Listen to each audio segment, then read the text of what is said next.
续来看这个中国颁布禁令，禁止台湾的石斑进口中国。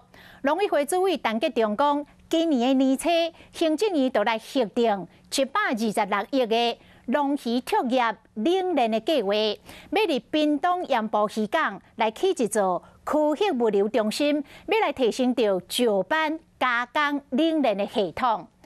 其实台湾冷链的优势早就有应用，像屏东一间果菜生产合作社，前几年都来规划冷链的系统，来推出到往来鲈鱼汤的这个料理包，讲过来就要来推出到往来石斑汤。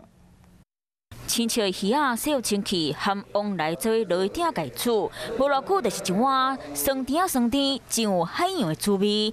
这个料理搁哪一种？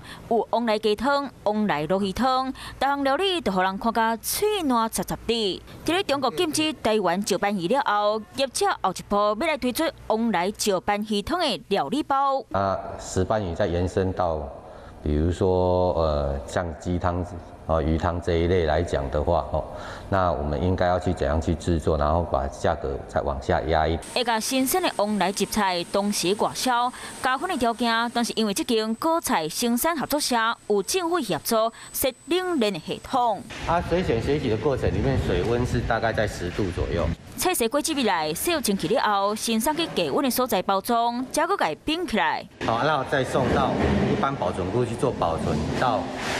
出货冷链系统会让前长保鲜期和往来较袂要紧海去。台湾有冷链的优势，未来嘛用在咧石斑鱼。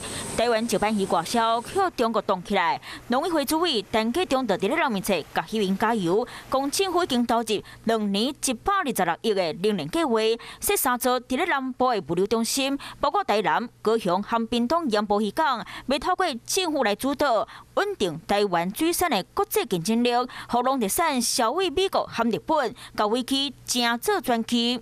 有事没事赶紧转开华视，还没有订阅华视的 YouTube 频道吗？赶紧按赞、订阅、开启小铃铛，我们华视 YouTube 见。